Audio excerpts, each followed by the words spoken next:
Whenever you're ready. Oh my God. Jessica! I've never been called a fox! Dana. That's a classy name for a Harry. I like it classic. Okay. Do you? Welcome to the Rants and Raves podcast. Sure. Out with the bad and in with the good, motherfuckers. That's right. Jessica! Dana. How are you? I'm great. How are you? I'm great. Welcome to the Rants and Raves podcast. Do you got something that bugs you, Jessica? Yeah, I always do. All right. Well, we're going to rant about it. You got something you love, Jessica? Sure. All right. Let's rave about it. Every Tuesday, me and Jessica, we're here to rant and rave, and you can too. Let's breathe together for an hour, right? Yeah. Out with the bad and in with the good, motherfuckers. That's right. Jessica? Yes. How was your week? It was very interesting, Dana. I am going to have to revisit something that I think we have brought up before. Oh, God. I was referred to as a man in person while walking down the street in San Diego. We'll never know if the person really thought I was a man and didn't know because I was walking with a group of men that it wasn't one of them talking. But we were down there performing in the San Diego Improv Festival. Super cool. Yeah, it was super fun. And shout out to Finest City Improv. Yay. We were leaving a bar and walking back towards our hotel. And it was just kind of one of those nights where everybody had kind of started getting the best of each other. We were all kind of annoyed and we were trying to wrangle too many people of where to go. Right. And so as we were walking down the street, I finally said, "Why is everybody coming down on me today?" And a homeless person yelled from the side of the street, "Yeah, why is everybody coming down on him, man? It's all right. It's cool. I got you, sir." I can't. Yeah. It's like the nicest insult anyone's ever given. It is. Like he was really trying to support you. So I was taken aback. I mean, one of my friends literally could not breathe. He already had gone off the deep end, crying, laughing. And then I couldn't really muster a response because exactly like you said, it was a compliment. And he said, "All right, whatever. Yeah, I mean, I had your back. Whatever, dude." Still thinking. Yeah. Yeah. It was, I can't. How was your week? My week was a little crazy. I had an incident in Burbank, Jessica. What happened? This is why we need this show, because I think that I was just a pressure cooker, right? Mm-hmm. And someone gave me the perfect opportunity. I mean, we want to be vulnerable on this show. Yes. And really communicate. None of us are perfect. No. And it's okay. And probably I'm worse than most of you, so you're all doing well. I don't think so. Well, it was raining in Los Angeles, which doesn't happen very often. No, it doesn't. Although lately we've gotten a lot of rain. It's been of biblical proportions, yes. some say. Which Los Angelinos, is that what you call us? Sure. Angelinos. Angelinos. Okay. That makes sense. Don't know how to handle it. No. It's like an apocalypse for us here. People don't know how to drive. They don't want to get out of their houses. It's all over the news. It's crazy. So I was out and about. It was raining. A guy didn't have his lights on and I was pulling away from a parallel park, right? Parking spot. And there was a stoplight and a pedestrian cross, like away from the stoplight, a separate pedestrian cross. And it was like maybe one block between stoplights and traffic was backed up. So I just pulled out and I didn't see him. So he honked and flashed his lights at me and I totally got now it. he used his lights. Yeah, exactly. You're right. That's pretty shitty. Okay. So I rolled down my window and I waved and said sorry and gave him the peace sign. He was still mad at me, still yelling, flashing his lights. First of all, that was very big of you. I have never done that. And also, by the way, I was on the phone with my sisters about like some medical stuff going on back home. So they're hearing all of this, right? Oh. So the light turned green. He follows me. He's honking at me. He's livid. No. He goes in the opposite lane of traffic and then parallel parks in front of my car, blocking both lanes of traffic. This is in the middle of the street. This is downtown Burbank. Oh, my on God. San Fernando and Magnolia. Like there are people everywhere. And so he gets out of his car and comes at me. Now, Jessica, That's psychotic. there is nothing that makes me angrier than when a man tries to intimidate a woman in a car. Right. Because I feel like had I been a large man, he wouldn't have gotten out of his car. Absolutely not. And so instead of fearing for my life, I went into, like, I snapped. And so I said a lot of horrible things, including, what the fuck is wrong with you, you psycho? I said I was sorry 5 times. If you're going to do something, please come at me. There are people everywhere. I have a picture of your license. And no matter what happens to me, my son will have everything you own for the rest of his life. You should be a lawyer. Literally, I lost it. And my sisters are on the phone, like And Bluetooth. they heard it all. And they're going, Dana, stop it. Stop it. What's happening? Stop. One of my sisters hangs up, calls my husband. Oh, God. I mean, this guy didn't know what he was getting into. So he eventually walked back to his car because I kept saying, hurry up. What are you waiting for? Please come at me. I hope you scared the daylights out I of hope him. I did too, and that he never does that to anyone again. I also hope that I learned he easily could have shot me.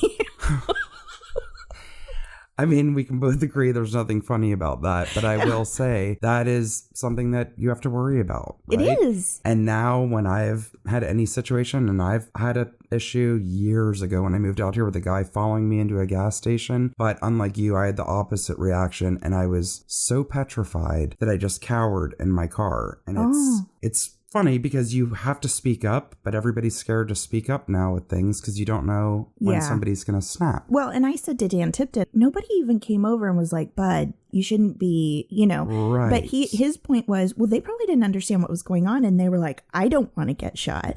Just because I didn't have that feeling doesn't mean everyone else didn't. And it was raining. I mean, it was just a chaotic situation. Totally. So I was aware that I shouldn't be driving after that point because I lost my mind on him. And so I pulled away and so have you heard of scream therapy? No. So some people believe in this where you just get your anger out. We even learned about it in school. I went to college for theater. I know you're impressed. I have a BFA. I did too, and we had no scream therapy in Okay, our well, we curriculum. didn't have scream therapy, but I did have a professor that in a class one time we just did that, where we just screamed the whole time. Oh, okay. And I think she got in trouble because there were other classes, so we didn't do it again. But I was like, this is weird. I know a lot of people do it, and I must say, when I drove away from this man for the 2 blocks before I pulled over in front of an empty storefront and sat on the ground and cried in the rain like a homeless person, I was in my car screaming, I can't, because I just lost it. Well, like rightfully literally, so. I snapped. And I got to tell you, I did feel better after that. I think that's great. And if you can get that out in the privacy of your own car or Can you home. imagine driving beside a woman who is hysterically crying, shaking the steering wheel and going, I can't. Like, I would have called the cops on myself. I would have been like, there's a woman driving that's really upset and I think you need to stop her. But I did pull over. That's funny that made you feel better, and I'm glad it did, but that kind of makes me think of how I've always wanted to go to a smash room. They're everywhere here. I don't know why, because I am not a violent person, but I have had times where I just would have loved to just take things and throw it against the wall. We can and do break it. Let's do it. We have to. We should do it and then talk about it on the show. Yeah. Yeah. Maybe we'll record it. That might be I think that's going to be tough, Jessica. Yeah, that might be an auditory overload for our listeners. I think it would be an auditory overload. I'm not sure how we would carry all our equipment. There's a lot of things that go in. That was a long, how was your week? It's my fault. I apologize. It's not. And let's... I'd really like to encourage people to be safe in their cars and not fight with men who jump out of their cars angrily at them. Exactly. If that's all right. I always say just pull over and let those fools pass. That's what I do. I've even gotten off exits so I can avoid someone. No, it's so true. And I shouldn't have... Whatever. I'm not perfect. It's fine. What's some positives? My imperfection is perfect beauty. I don't know. Anyway. All right. Should we get into our rant? Let's do it. Guys, if you have something you want us to rant about, just to get it out. I was listening to this other podcast. I listened to 1,000,001 podcasts. And this guy was like, I couldn't believe it. It was like serendipity. Like the universe was saying, oh my God, Dana, you and Jessica are on the right track. Because he was like, I just got to rant about something real quick. Oh. And when he did, he was like, I really feel better. Of course. So if people have things they want to rant about or they want us to rant about so they don't feel guilty, exactly, they got to get a hold of us. Let's tell them how they can reach us. Oh, for for sure. a rant? At Instagram, at the Rants and Raves Podcast. You can get us on there. You can get us at our email, the Rants and Raves Podcast at gmail.com. We will have a website up and running, hopefully by the time this airs. Mm-hmm. I'm not great with that stuff, Jessica. I think it will be. I think you're going to be much better at that than me. Turning into an IT person. I love it. I love it. The Rants and Raves Podcast.com. We do have a Twitter, but we're both kind of meh about it because it's also weird. It's at Raves_the. Bet you have that memorized by now. I kept trying to look for it and I kept doing at rants. That just shows you where my mind is. But it's Raves. It's You're correct. Raves, yeah, because we're trying to be positive. We are. Even though we start our show with a bunch of blah. Exactly. We're getting it out. And then we're getting it going to out, fill it up with good. That's right. Okay. So I'm going to go ahead and launch into my first rant. And listen, I'm aware that a lot of people are not going to agree with me. And that's perfectly fine. We are all different. And we are all acceptable. Arugula. Jessica, arugula. That ain't salad. That's weeds. I don't want to eat that. It makes me so angry. When I go and it's like, ooh, how exciting, a half a sandwich and a salad. I can't wait. And then when it comes looking like something that should be in a vase or a field. It's like, basically peppered grass. what's that mean? It's purple and green. It tastes like bitter, Pepper. nasty. Like black pepper. It's not good. No. I want iceberg. I know that's lame. I don't mind a romaine. Romaine is good. And I'm not mad at romaine romaine. is on the same wavelength as iceberg, but has way more fiber. And I know other things in everyone it. says, oh, iceberg, that's like not even eating a Zero salad. nutritional content. I mean, you're not hurting yourself, but you're Right. just eating crispy water, essentially. Why is it that people think fancy equals weeds? We might as well crush up dandelions from our backyard and put it on a plate. Well, most gastronomy places with amuse-bouche on the menu have I forget like you're a foodie. a sprinkling of a pea tendril or microgreens, which are What's basically... a pea tendril? It's like one of those long, it looks like Jack and the Beanstalk. It's like a long thing that has little curly cues on the And I'm supposed to eat it? stalk. You are. No. I can't. And then, you know what else makes me so annoyed about it is at least if they brought it to me with a gallon of dressing, I'd be happy. No. Just a vinaigrette. And like a few drops of it where you think it's not dressed, but they're like, the dressing's on the salad. You need to bring me some on the side and make it have flavor, not just vinegar, because I got to cover this stuff up. Well, you would have been very angry with the pizza that I received recently. I ordered it because it said fungi, so I'm like, oh, a mushroom pizza, great, my favorite. First of all, I would never order pizza that said fungi. Well, there was no fungi on it. There was apparently, instead of sauce, porcini paste. What's that? It's like a tapenade made out of porcini mushrooms. What's a tapenade? I don't understand. I am from Missouri. I'm a meat and potatoes girl. I'm trying real hard not to eat piggies. I'm going to make you a menu of tapas that I will have you sample on the show sometime. Oh my, I bet you I will refuse to eat 97% of it because if it has any kind of fungal name, if there's weeds, please tell me what was on the pizza. So I opened it and I got home, and when I tell you I was angry, I was angry. You know when you get the wrong order and it's either too far and there's no way you're going back no matter how much you love their ranch Of dressing course. or whatever it is. They were closed. So I couldn't even call and get mad or whatever else. I opened the box, and I don't mean like a sprinkling. I mean a full bag of arugula covered the pizza. That's all that was on it? Well, it had the porcini paste and the thinnest layer of cheese known to man, and then a 2-pound bag of arugula on top. And they called it a pizza? Yeah. That's not a pizza. Yeah, it's not. That's a pie for cows. That's amazing. Honestly. But I think you would have been I know you would have been as angry. Oh, I would as have been me. irate. I was waiting to just bite into a nice piece of mushroom pizza, and Yeah. it was a weed-covered piece of dough.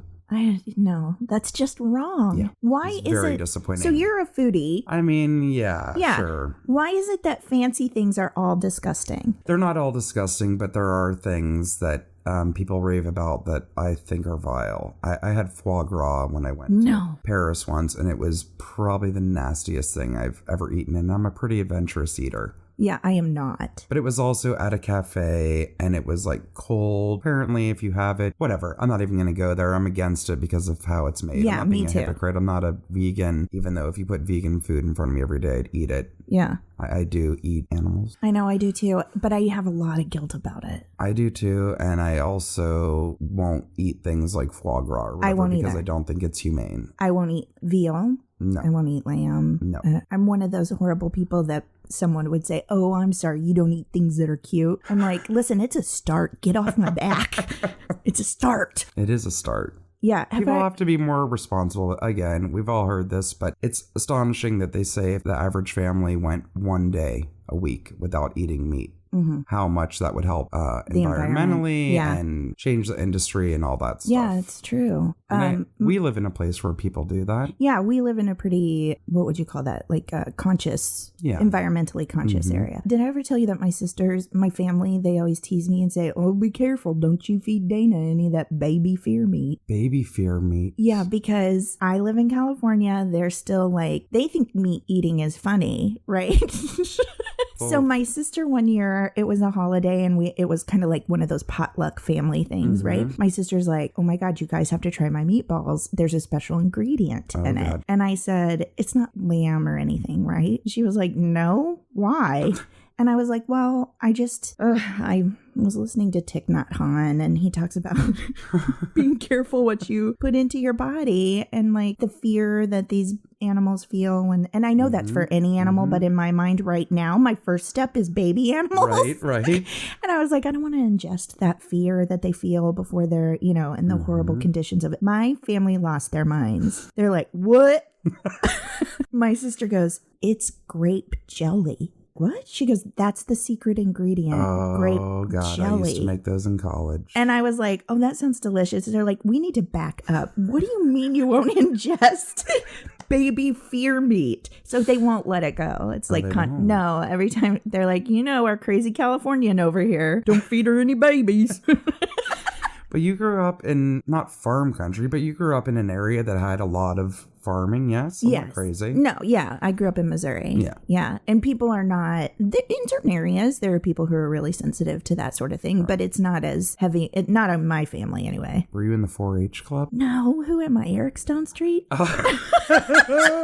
No, I wasn't. But I knew a lot of kids that were, for sure. And they had show cows and we had a fair every, I've talked about this on other shows before, but Hilarious. we had the Ozark Empire Fair. And one of my favorite things to do there was go to the birthing center, and they just had a tent set up with tons of pregnant animals, and when they were ready to give birth, we'd go get a cheese on a stick and sit in grandstands and watch them. They'd announce Rosebud is crowning. Rosebud's ready to give birth, come get your seats. And it was packed. They still do it. It sounds like Charlotte's Web. Is it? Does I don't it sound know. like that, or does it sound real freaking weird? No, it sounds like that's a way of life in the area, It is. It's true. You know what else is a way of life? Eating normal salad instead of weeds. Let the animals have the weeds. Oh my God. God gave us weeds for the animals. Give them all the arugula they want. and porcini paste, porchetta. Is that a thing? No, but there's porchetta. Okay. Oh, great. Por favor. Which is like multiple different meats kind of rolled up and baked. Like a turducken? Kind of. It's kind of like the Italian Turkducken. You know that there's, I don't know if it's an urban myth or what, but that there's a Guinness Book of World Records thing where there's highfalutin food people like you that will go to these food places and they have exotic turducken, but it's not called turducken. It's like a camel, a pig inside of a camel inside of a, one of those crazy things. That's what you fancy fooders want. I don't know what's wrong with you. I'm just telling you. Oh my God. I'm still somebody who would like the best burger at the greasiest spoon. Oh yeah. Than going to some places that are $500 for Not dinner. necessary. I mean, I don't go to places that are $500, but I have been lucky enough to be the recipient of a few tasting menus over the years, like through work or different occasions. That sounds like torture to me. Yeah. I'd still rather sit down and eat a cheeseburger and fries. Yeah. I got a loaf of artisan white bread in there and some turkey in the fridge if you're interested. It's grown-up turkey, not baby turkeys. Well, I can raise you on the white bread. Trader Joe's just came out with a croissant loaf. Sliced bread that is like a croissant with those flaky layers. I don't understand how you haven't saved this for a raving section. We're going to stop raving about food. Yeah. Okay, so we should move on to your rant for the week. What you bringing to the table, Jessica? So I think we've all experienced this many times when somebody says something to you, particularly a stranger, and you think, yeah, I know you're trying to be helpful, but this is really aggressive. And this happened to me recently. I was in Trader Joe's and I have my purse in the top of the basket, my reusable bags, which I finally remembered for once in 100. I remember like once every 100 times. But I always get paper and I do recycle the paper bags. I will say that. Notice how I was silent. I don't want to speak about what my habits. Go ahead. I'm proud of you. Like you said, little steps, right? Steps, yeah. 1 out of 100. I recycle.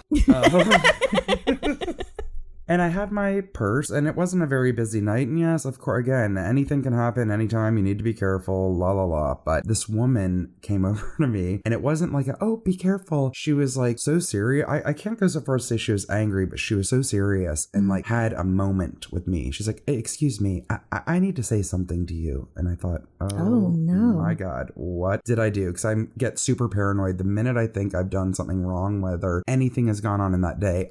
My head goes into orbit. And she said, you should never leave your purse unattended. Oh. And I said, oh, yeah, thank you. Thank you.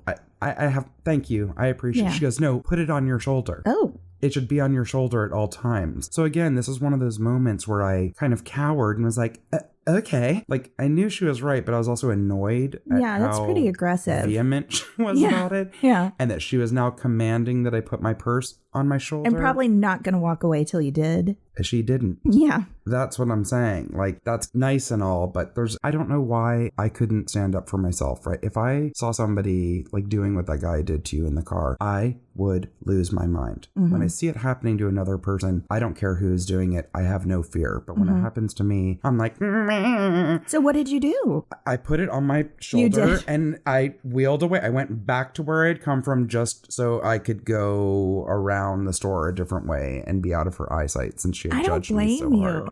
It is really aggressive, like in a parental or authoritative way. So that's a form of bullying, isn't it? Maybe. I know she was trying to help, wrong. But she made me put it on my shoulder. I've had someone say that to me before. It's an overstepping of boundaries, I think, right? Yeah. But you know what I do when I put my thing in the cart? This will help no one and nothing, but it makes me feel better. I use the baby straps for kids and I clip it around my purse handles. Oh. They can still stick their hand right in. Yes. But it makes me feel safer. I really ultimately should have like one of those rockabilly guy wallets, like a big black wallet that snaps shut and is on a chain that I keep in my back pocket because I hate schlepping a purse around. I usually have a giant one because when I do have a purse, I'm like, well, then I need to take everything in the universe that I might possibly need in the next few hours. And Alan, my husband, always freaks out when I'm walking through a store because I bang into things with my bag. I'm going to be aggressively helpful.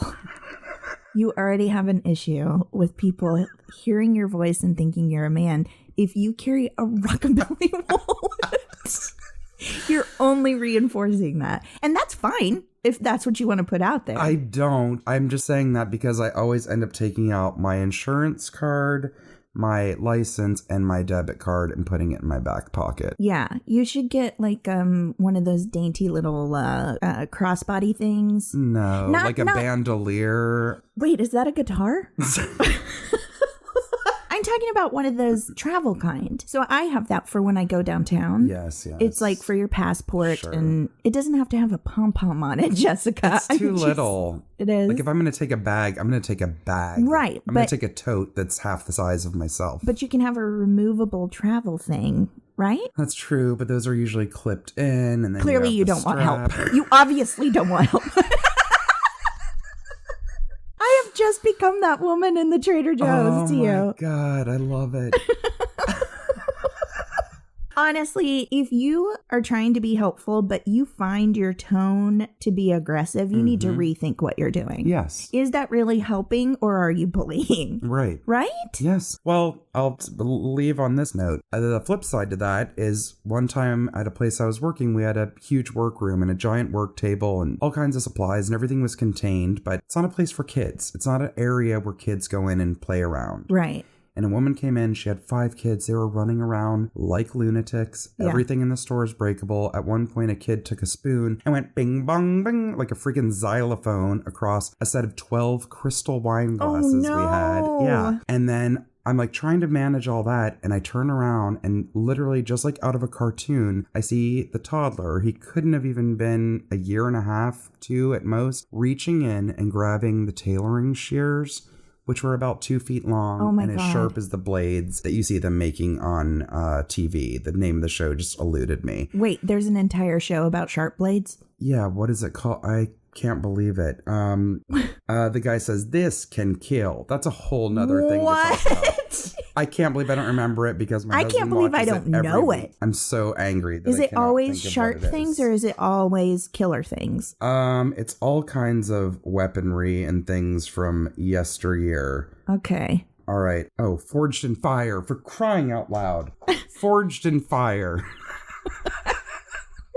It's a show, it's a competition show like a Project Runway or any of those. And say this week, they're like, you will make a, 16th century Japanese katana. And then everybody goes, it's all blacksmiths, all different ages from all different parts of the country. And is it a competition? Yes. I can't decide if we've already dipped into our Raves section. Oh my God. So the little boy pulled out the shears. He pulled out the shears. And I knew not to alarm him. And I also knew, it's not my kid and whatever. But I was petrified. And I said, "Oh, honey, please be careful. Yeah. Those are really sharp." And I said it like that. Like I had to really check myself because I went into panic mode. Mm-hmm. And the mother turned around, and I've never had someone do this to me, put her finger in my face and was pointing and was so angry and said, "Don't you ever effing talk to my kid like that ever again. I'm the mommy, not you." Oh my goodness. Did you hand the scissors back to the child? Because that's what I would have done. I would have been like, out of his hand. I was standing from afar. Oh my God. And I said it hoping that he would put it down and we wouldn't have to worry about that. And this woman went crazy. Wow. Absolutely crazy. I was literally trying to avoid an injury to her child. Right. I wasn't telling her how to parent. Why was she in a store like that with 5 kids? Please tell me, because I will never know. Listen, I am a firm believer you should be able to go wherever you want, but I also know that there are some stores I'm just going to wait till my husband's home. Of course. Before I go into. You know what I mean? Now, one time I was at Ulta, and this little 5-year-old boy was running around like crazy, same thing. And I could tell his mom was stressed. And when she went to pay, she set him on the counter so that he wouldn't run around. Right. And the woman goes, the clerk goes, "You're going to need to remove him from the counter, please." And she was like, "What? First of all, he's been running around like crazy, which is kind of a danger, but you are not allowed to set him on the counter while you're checking it." And I was like, what does it matter? It's not like anybody's licking the Ulta counter and it needs to be sanitary, from a child's genes. Right. So I just said to the woman, "Hey, I have a son your age." At the time I did it. I was like, "Hey, I have a son your age. I get it. You want me to hold his hand while you check out?" And she was like, "Thank you." She was just about ready to be in tears, That's really nice. Yeah, but there's a big difference between that and a katana-sized scissors. So I guess basically what we've ranted about today and what we needed to get out is like, don't come at Dana when she's emotional because she will lay it out for you. Way. And then also don't be aggressively quote unquote kind or helpful. And also don't serve me weeds. Yay!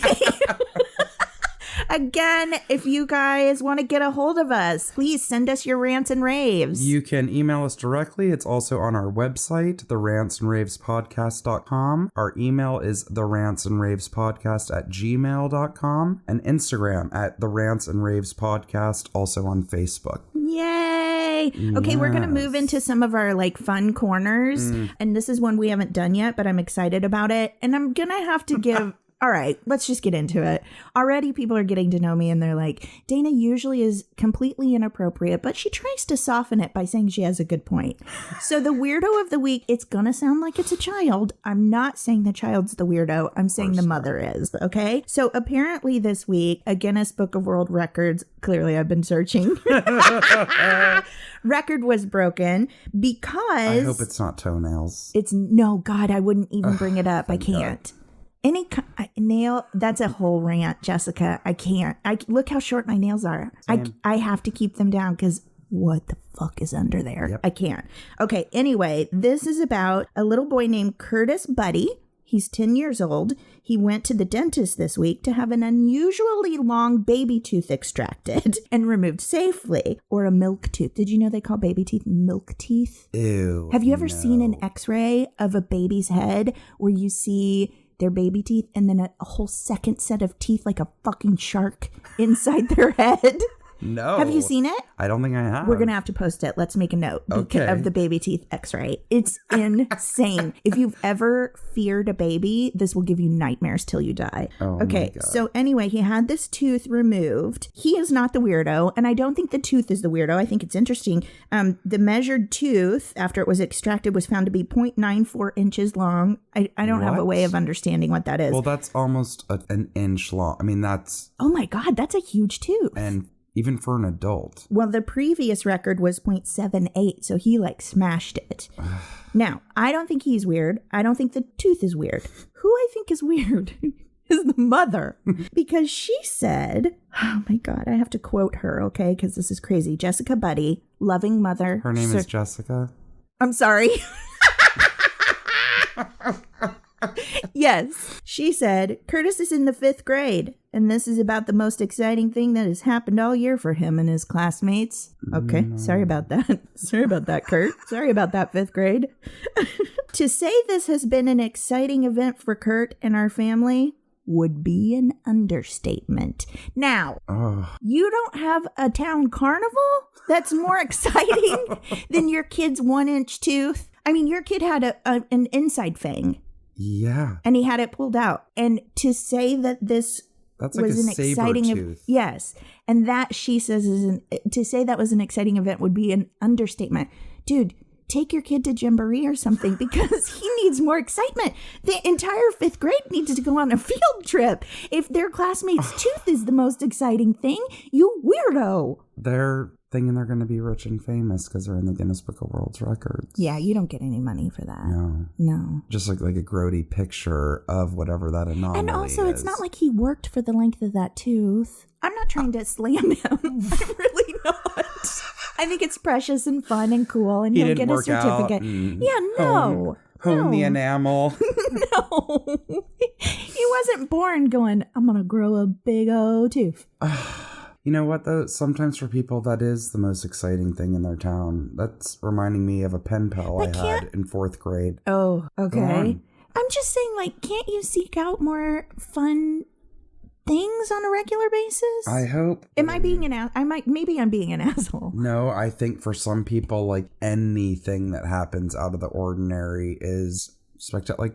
That's something we all kind of take for granted, right? Maybe, yeah. There are just places where nothing really too exciting or out of the ordinary happens. And then, oh my God, biggest tooth in the world. I love that we're giving them an accent. They're from Ohio. I'm sure they're not Hicks. I was trying to sound more like a circus ringleader, and that probably isn't appropriate First of all, it's not a ringleader. It's not. No, it's a ringmaster. Oh.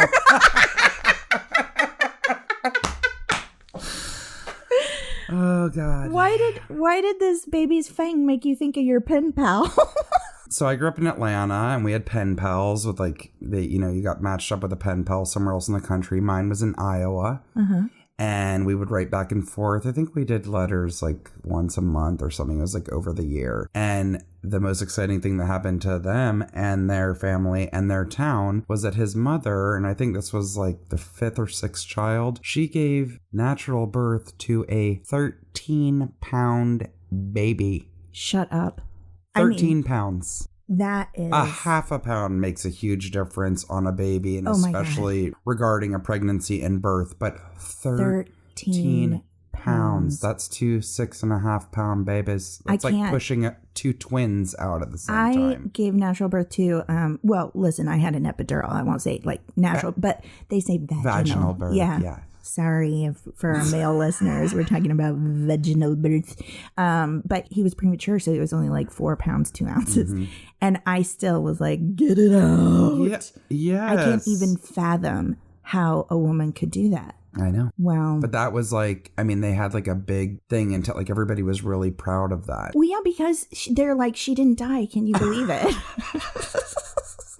They're like, literally, she had to grow a sinkhole to get this baby out of her body. Right? Yeah. Well, congratulations to the 13-pound baby.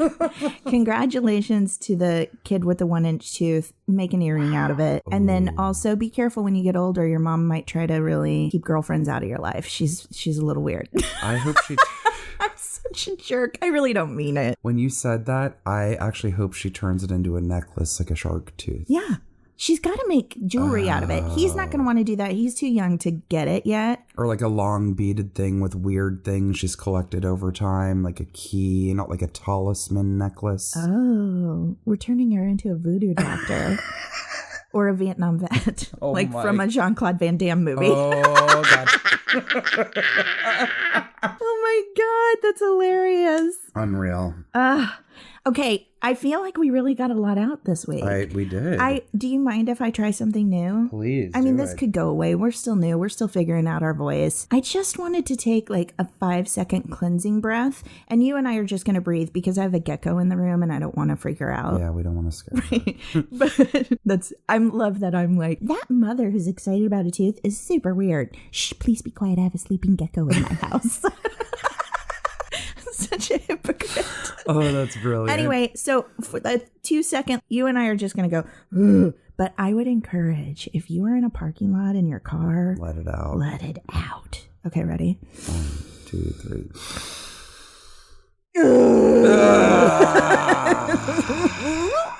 I really like it. I feel like we should keep it even if we cut it out. Do it. I mean, we should do it. Maybe every day when you get here. Every day. You don't live with me now. But when you come, I should greet you that way. I'll open the door and be like, oh, Jessica. I sigh a lot. I mean, yeah, maybe I do need some scream therapy. I mean, I'm going to look into it. If you and I go, we're going to record it. Scream and smash. Scream and smash therapy. Mm-hmm. We'll just mute it and make it a fast forward video. Yes. What do you call those? Time lapse. Time lapse. That's just like of us with our mouths wide open throwing things. We could all use that. Anyone who wants to come, we'll make an open invite. We'll have a date for the smash room. Oh my God, I love it. All right, are we ready to get into our raves? Let's do it. I think you're first with raves this time. So this is very timely given the polar vortex. Oh yeah, in my home area. Have they had major problems there? Horrible. It was like -30, -50 degrees. It was insane. Wind chill and yeah. That's like Alaskan temperature. It's crazy. Right? My skin would fall off. Yeah. Yeah. I mean, it's been 43 here. I can't handle it. And I have been an ice cube, and I always say it's never too cold for me. I have been free. I mean, we both lived here long enough. Yeah. I am completely real spoiled and acclimated yep. to a fairly temperate climate year round. Yeah. And you also don't want to eat baby meat anymore. Just quinoa and arugula. Oh. So there's so many people doing nice things all the time around the world. And I'm always really, really taken when it's a child. Mm-hmm. And you can tell genuinely, obviously, it's not something people are doing for show. It's not something the parents are forcing. When you're seeing these young children come up with ideas all the time of how to help people. And this is a little boy who started something called Sandro's Coat Rack. His name is Sandro. He lives in Trenton, New Jersey. Okay. When he was 7, he was watching the news and they were doing a story about, I don't know what organization, but somebody helping local homeless people. And he said he wanted to do something to help that. So over the last 2 years, with the help of his parents, he collects coats all the time, especially in the fall and winter seasons, I'm imagining. Mm-hmm. And they set up a rack, and his sweet dad built a coat rack with him. Aww. And it's hanging outside across the street from the Trenton police station where his father is an officer. Oh my God. And anyone can come by to donate and or take a coat. Are you serious? And I love it because... How old is he? He's 9. Baby. So after reading about him a little more, he also started something with his little brother in the summer where they collect toiletries and make care packages for people. Oh my God. So like he was inspired by seeing people help the homeless to do his own coat thing. And then he was like, well, this is seasonal. What else can I do? Yeah. That's amazing. It's fantastic. And you know, that's something, it's interesting you bring that up because that's something people, I watched I know this sounds insane and I don't mean it to be funny at all.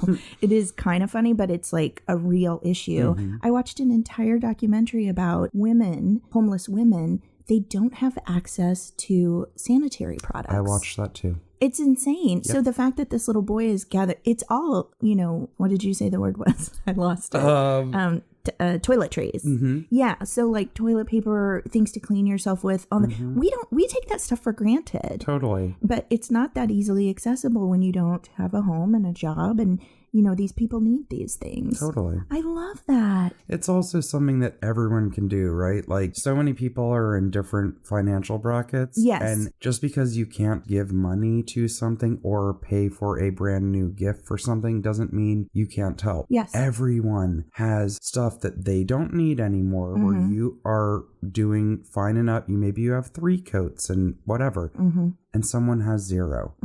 So I always encourage people to donate directly to a place where people don't have to pay for it or anything else. I'm a big proponent of donating directly to homeless shelters. We have many downtown. One of them was called People in Progress, and it is literally a service that just offers people a shower and a fresh set of clothing when they walk out the door. Wow. And I brought a carload of clothes there years ago, and they wrote the loveliest letter. Like I asked a bunch of people, I'm like, I'm going to make a clothing drop. Anybody that has a bag of clothes, bring it on. She said every single piece that was brought in went out the first day. Oh my gosh. So again, it's like we can all Marie Kondo ourselves a little bit. Yeah, no kidding. Even if you got rid of 3 articles of clothing. Well, and I love how this little boy, and you rounded people up too, like he's not only going into his closet, he's saying, hey, I'm providing a place where you can drop things and people can pay. He's not spending a dime, but he's helping a ton of people. I really, really love that. I do too. Well, that leads me into my rave is a little sentimental this week too. Aww. I hope I don't cry. Oh, that's okay if you do.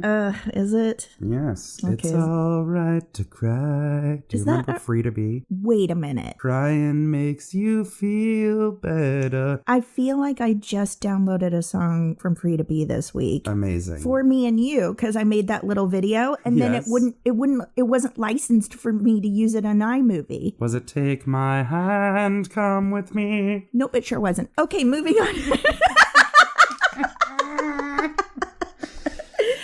I want to give a shout out and rave about a man named Chris Ulmer and his, I believe, wife. I think they're married now. Her name's Alyssa. They run special books by special kids. And I don't know if you have ever... I've learned about it from you and I follow it now. And so basically his motto is that he is normalizing the diversity of the human condition. So in my words, because I think people have probably figured out by now that I'm a pretty eloquent speaker. Basically, he has this website, or he does a YouTube channel where he travels all around the world. He used to be a special education teacher. So he talks about he uses the term, I really love this, neurodiverse. Which is, you know, neurological issues, whatever, diverse. And he says because he wants to normalize and create diversity so that people who are different are accepted. Right. Just like the rest of us are. They're just diverse. Their brains work differently, right? So his YouTube channel is Special Books by Special Kids. They shorten it SBSK. It's the brainchild of Chris Ulmer, who worked for 3 years as a special education teacher in Florida. And he was also known as a special educational needs teacher in the UK. So that's how he started like traveling all over the world. He realized that the student, this is a quote from him, which I'm reading from an article from the BBC News. He's had tons of articles written about him, but he said, the students in my class were amazing. amazing. They were funny, engaging, and charismatic. But the rest of our neighborhood didn't really understand them. Nobody valued them. I wanted to show off these individuals and help them show the world what they had to offer. So he tried, it's called Special Books by Special Kids because initially he tried writing a book and writing stories with the children. Mm-hmm. And he says that it was rejected by over 50 publishers, but he just didn't give up. Yeah. And so he started filming interviews because we all know if we want to go about something in a normal way anymore, it's like, oh, you're never going to be successful, but jump on social media and who knows what can happen. And that's what happened for him. Mm-hmm. So it enabled him and his wife now, I think, to be traveling around. Basically, I'm obsessed. On Facebook and Instagram, you can find him, SBSK. He does interviews with children and adults sometimes, young adults, who have various different challenges in life. So, and he'll tell you exactly what they're diagnosed with. And he sits down with them and he says, what do you want people to know about you? How do you want people to greet you? Do you mind? I saw one video where a young man had deformed hands. That was part of his disease. And he said, he flat out asked him, he said, how do you want people to greet you? And he said, I want him to shake my hand like a normal person. I don't want him to be scared of it. I don't want him to be nervous about me. Totally. Like, I just want to be like you. I look different, but I'm not, you know? And so he interviews families too, of especially like the nonverbal kids. And it's really fascinating. The parents will tell you there's someone inside here. Yeah. And they know how to communicate with them. So they'll tell him, just, she likes to laugh. Tell her a joke. And he'll go, I'm going to tell you a joke. Is that okay? And then he tells them a joke and they laugh. And you're like, of course. Yeah. These people are humans. They're just different than me. Anyway, if you want to cry and laugh and like... It's beautiful. It's amazing what this young man is doing. I say young man because I'm an old woman. He's such a bright light. He is so genuine. Yes. He's handsome. He's so cute. He's so cute. And he's not afraid of these kids. He gets them and he wants their message out there. And I just think it's the most amazing. It's not self-serving. No. I mean, he's incredible. I think what he does, he's a gem. Some people are put on this earth to sparkle and he's a sparkler, man. I agree. Yeah. He's bringing light to an issue where some people, sadly, because of society, aren't going out that much. No. And Or they're separated in the school system. Yes. You know, out here in California, we live in a place where I actually just toured a school and they are a very diverse school where each of their class, they have smaller class sizes and they have students who are gifted, regular students and special needs students all in the same classroom. I love that. And we got to go in and tour and I love it because those students are integrated into the class. They're not slowing anyone else down. Exactly. The kids are not, they have a strict no bullying policy, but the kids are used to it because children like that have been in their lives their entire school. They're growing up with them. It's not weird to them. Exactly. They know how to communicate with them. And I think that's beautiful. It is. And more things come up over time for the world's going crazy in general, but it is something that's now a regular part of life. Everyone we know has someone that has someone with some additional needs of whatever kind. Because we're more aware of it now. Yeah. Everyone hid it before and now it's coming out and it's like, okay, let's integrate these people into our world the way we always should have, you know? Anyway, it's really beautiful. I love it. I love it too. Oh, Jessica. Aww. We did it. We did it. I think that's our show. We got a lot out. We really did. We want to tell people one more time how to get a hold of us. You can find us on Instagram, any of the social medias, really. DM us, whatever. We really want to know what you want us to rant about. Please. Now, I could write a book. Probably, we're talking Les Mis length book of things that aggravate me. But I don't know if that's interesting to anybody else in the world. So hit us up, you guys. Our website is therantsandravespodcast.com. You can send us an email there. You can reach us on Instagram at the Rants and Raves Podcast. You can email us at therantsandravespodcast@gmail.com. And then our dumb Twitter. At Raves_the LBJ exclamation point. No, I'm just kidding. Oh, man. This was really fun. This was so fun. I love this setup. Listen to me. I'm like, I love our show, Jessica. Just praise myself. I love that we can start off and go, here's the stuff that bugs me, or here's what happened this week. And I want to do that for other people, too. Of course. And then we can go, oh, my God, here's this amazing child. End it on a high note. I love it so much, Jessica. Can I leave us with a point to ponder? Please do. Why do lips get chapped? You guys, just think about it this week. We really love you. We hope that we helped you, like, grunt out some shit. And laugh about the weird idiosyncrasies in your own lives this week. Why do lips get chapped? All right, guys. Love you. Bye.